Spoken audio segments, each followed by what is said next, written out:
the handshakes and smiles, a trade war is flaring up. The Biden administration is cracking down on the Chinese economy in what some experts call the most aggressive American action yet to stall Beijing's rise. In October, the US issued new rules hitting hard Chinese firms' abilities to manufacture advanced computer chips. Beijing went as far as to call it technology terrorism. An order to control US investments in China is in the works, as well as potential restrictions on TikTok and other apps. The White House also wants to stall Chinese development in biotechnology and clean energy, which would be harder to achieve since China does not rely on America in those sectors. There's also the issue of convincing Europeans to follow suit, as they're not eager to help rebuild US manufacturing at their own expense. Is the era of cooperation between Washington and Beijing coming to a halt? What will it mean for the rest of the world? And will the gambit for economic supremacy pay off? So, will these efforts pay off for Washington? Are these measures justified? Carice, we'll begin with you, then Professor Jiang, and finally Rabbi Spitz. 30 seconds for your opening statements in this debate. Carice, you begin.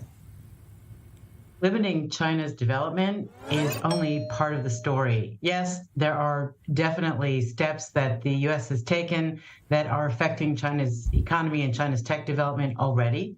But the situation with semiconductors is complex, and the ability of the Americans to produce semiconductors is very limited as well. We all know that Taiwan, TSMC, is the leading chip developer and chip manufacturer, rather. And for America to actually stay ahead of the game, It's going to not only have to limit the development of China, but it's going to have to, as often been said in the government of the U.S., run faster. How do you do that when you don't have the engineers? There are only 6% of graduates become engineers in the U.S. There are the same number of engineers as there are. Opening statement, 30 seconds. I'm sorry. That's all for the opening statement. Professor Jiang, 30 seconds, your go. Yeah, I can understand Washington's perspective on this issue, but in general, I'm also very skeptical about the effectiveness of this schedule, this kind of a strategy. The United States was on the receiving end of these kind of sanctions during the 19th century, imposed by the British Empire, and then you look at what happened later. I mean, technology transfer and innovation in the United States happened anyway. And also from China's own history, we were subject to the Russian technology boycott in the 1960s. Nevertheless, we recovered and we moved ahead. Rabbi David Spitz, your go. In my opinion, any pressure that the U.S. will put on the Chinese administration have to be connected to values and to press them to give more human rights and to let people do whatever they like to do, and not everything should be confirmed by the Communist Party. Right. So now the debate truly begins. So feel free to respond to each other's arguments at this point. Carice, let's go back to you. Is technology something that really the United States can target? As we heard Professor Jiang say, that this is a futile exercise by Washington. Do you think that's the case?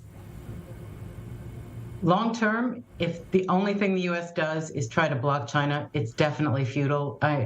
Israel developed after the Six-Day War when we didn't get the arms we needed from France, and that started our tech industry going. China has become innovators. They're definitely in the medium to long term going to be able to manage doing it themselves, and that's why I have to repeat and pick up where I left off. U.S. must have engineers. It has to train its people. It needs the talent. In order to have the talent, it has to invest in its human capital. And Americans have to be willing to do the work.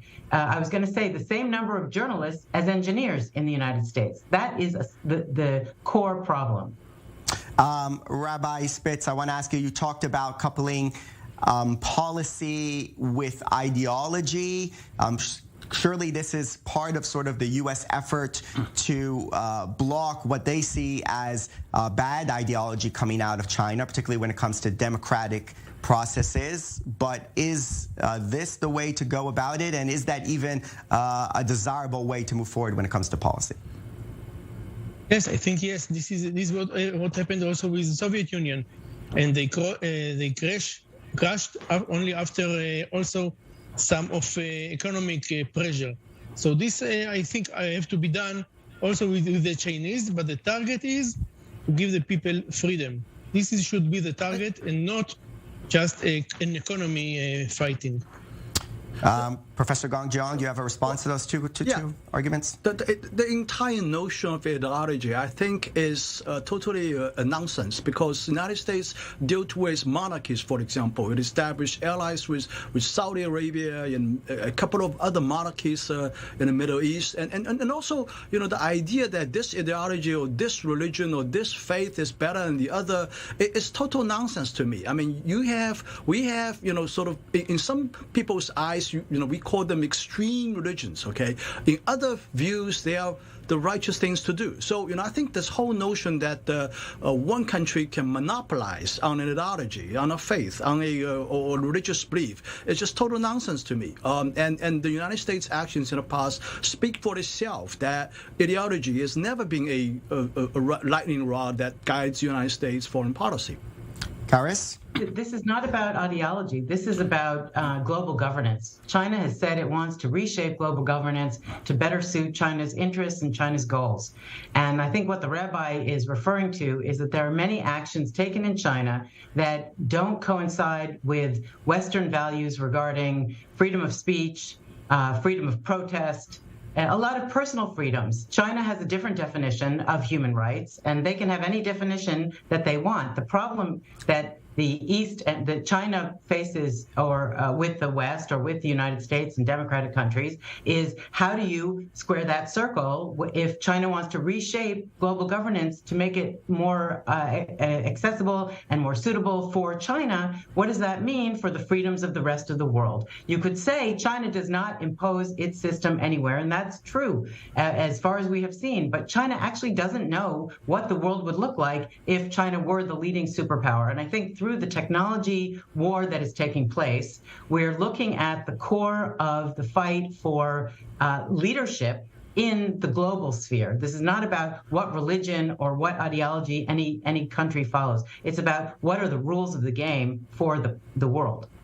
Gong, you talked earlier about some of those countries that the U.S. has been involved in, and China, they have some allies also that are against the United States here. What do you think who will China try to muster on their side to counter some of these moves by the United States? Who are China's main allies at this point? Well, I mean, overwhelmingly, I think China's allies and friends and countries that are maintaining good relationships are also friends of the United States. I mean, look at the map, even in the Middle East, for example, we have more friends here that are really close allies of the United States. And I don't think that's a problem. I think the issue about China being a challenge to the global governance is also overblown. I think Chinese government has specifically said that it has no intention of toppling or dethroning the existing global governance order, international order. On the contrary, it says that it wants to cooperate with all parties to maintain and keep the current order, which was basically established after the Second World War, led by the United States. And I think what China is asking for is just a fair a voice, a fair share of influence, a equal seat at the table. That's all it wants. Given China's economy, given China's influence in the economic sphere, and I think it's a totally legitimate question to ask. Right, Gong, I want to ask you specifically about one point there that you talked about other countries. There is one specific area where China is accused of trying potentially to change the status quo there. That is Taiwan. We see they've increased now their mandatory military service from 4 months to 1 year. That's an announcement of something that they intend to do because of the potential threat from China. What do you see as the future of Taiwan, and do you see potentially the United States trying more to get involved in the defense of Taiwan as kind of a part of the proxy war, so to speak, with China here?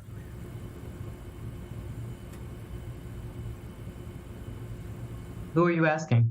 I asked Gong, but anyone can jump in and see what they think about that. So the military response to the situation in Taiwan is solely because of the wholesale, whole of government, whole of a society direction movement towards independence. And I make an analogy here. Suppose the Palestinians in the West Bank are buying weapons from other countries and they're arming themselves.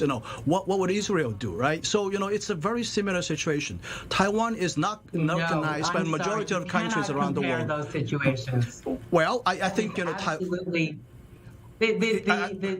I can understand. I can understand those two. Well, I can understand Israel's perspective on this issue, but let me also tell you the Chinese perspective on this issue. The Chinese government doesn't recognize Taiwan as a sovereign country, as a majority of the countries as United Nations members do not recognize Taiwan as an independent country, including Washington, including the United States, including every country in the European Union, other than the Pentagon in Europe. There are only about 14 countries, and I think most of them you probably won't be able to find them on a map that still regard Taiwan recognize Taiwan as a diplomatic relationship. But this is not a sovereign country here. It's historically part of China. All right, and that.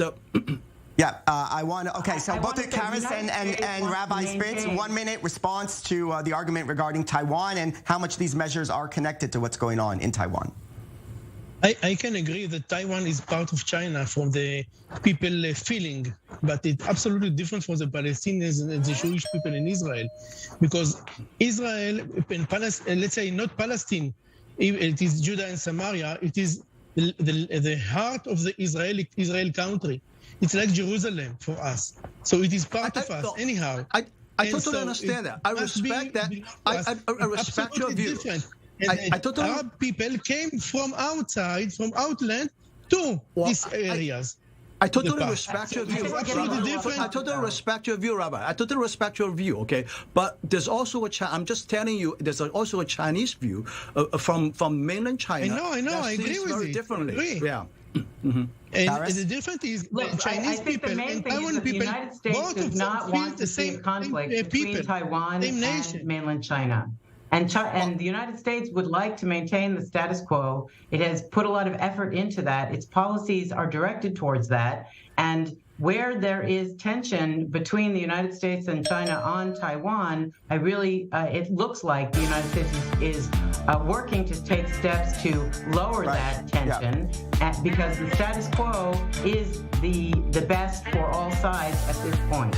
All right. Setting tons of arms We're gonna get it's not lowering tension. We have to go out for a break. 2-minute break. We'll continue the conversation. Don't go anywhere.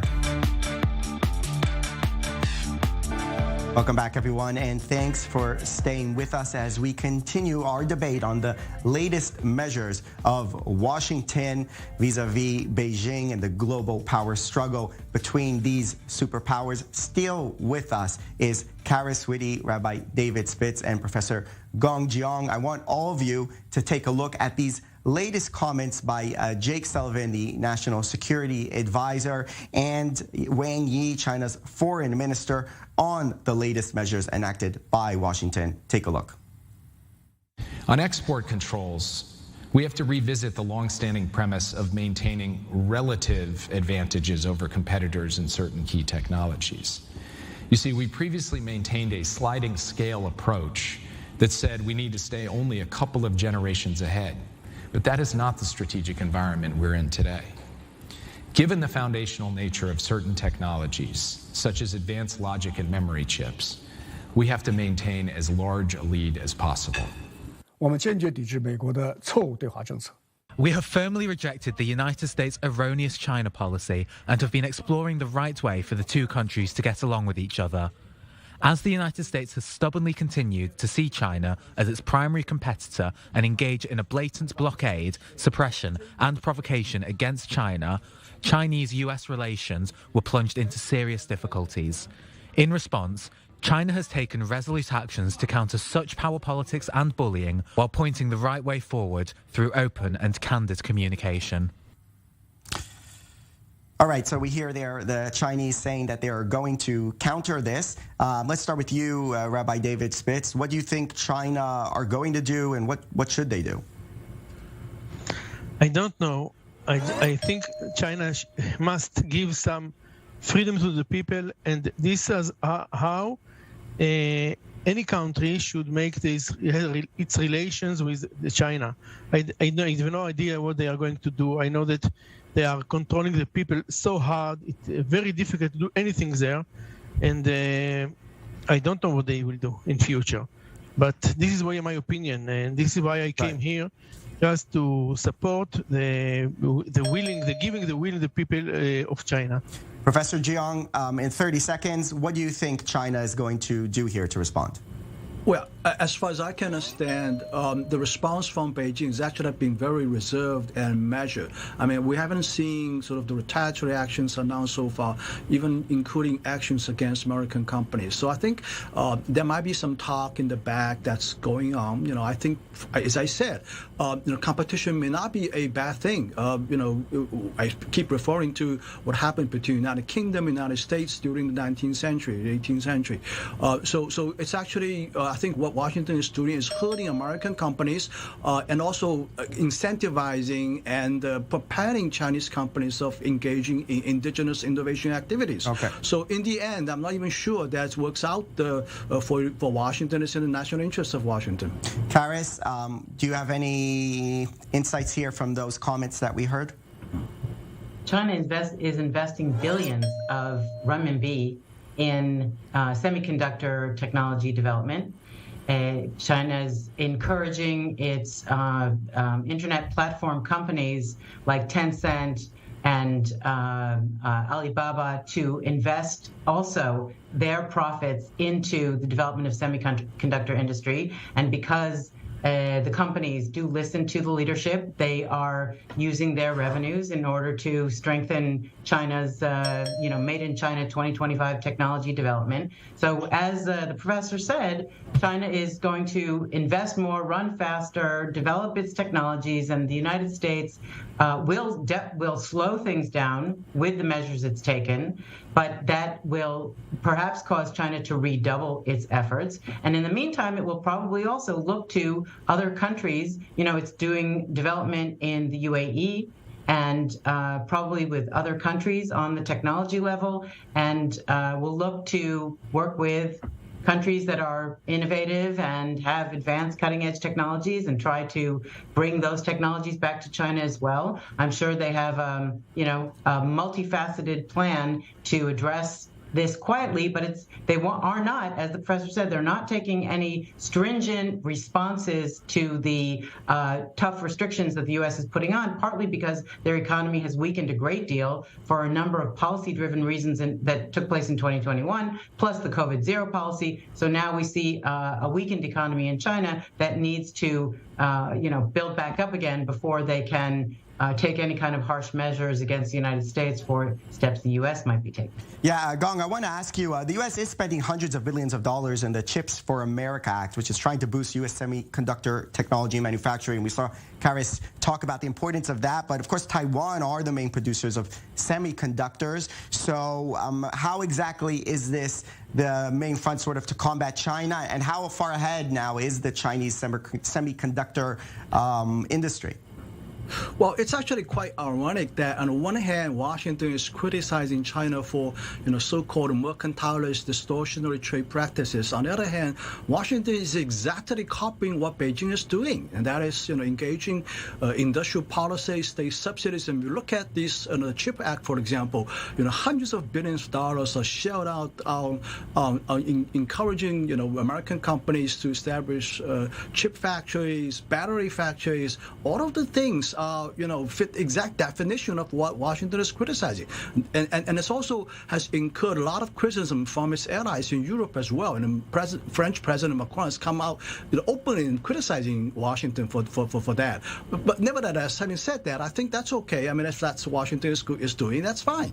I think it's a healthy thing that the two countries compete on technology as long as there's some kind of a guardrail setting to prevent the relationship from further deteriorating. And I think this has to be open, fair, and decent competition. I think competition is very different from engaging in some kind of activities the United States have done in the past, especially coming from land in Virginia. And I don't know if you know what I'm talking about. I think that's the scenario that's going to unfold in my view for the next few years. And I think it may not be a bad thing for both Washington and Beijing. All right, we're starting to move towards the end of the debate here, and we need to start sort of summing up our arguments. So, David, I want to ask you about what your main argument is, which is trying to kind of couple policies with a concern for human rights and freedoms. But does Washington really have the sort of standing at this point or the ability to do that when there are so many other things also at stake? I don't know if they have the ability to do it, but I think even talking about it is quite good. And let's talk about it. Let's talk everywhere about it. Let's make the people calling for it. And I hope it will make it somehow. I don't know. Of course, it cannot be just by economy actions, let's say economy war. It is not enough. And maybe it will not help, I don't know. But something should be done. It's impossible to do like what happened in the Mondial. That people came, make the Mondial, but didn't look at what happened with the people in the inside for the value which caused the countries, the Mondial to become to Qatar. Although people die for having the Mondial in Qatar. Right, the World Cup, the Mondial, meaning the World Cup. Yes. Karis, yes. Your final thoughts here on this latest measure and how it will impact the Chinese-American relations and maybe also have a global impact of some sort in general, this battle, so to speak, or this tension between the U.S. and China. The U.S. is going to need to work with allies and partners and coordinate. As the professor said, Macron was not happy and other countries were not happy about, for example, the Inflation Reduction Act and other steps that the U.S. has been taking. In order to succeed, a lot of the technology or the machinery for the technology is being produced in countries around the world, such as in Europe. And so in addition to doing better, developing more engineers, investing in their education, developing the talent in the U.S., encouraging the talent that's there, the Chinese citizens, the Chinese Americans who are living in America and are working in labs and studying there, encouraging them to stay. This is what the U.S. needs to do if it's going to succeed.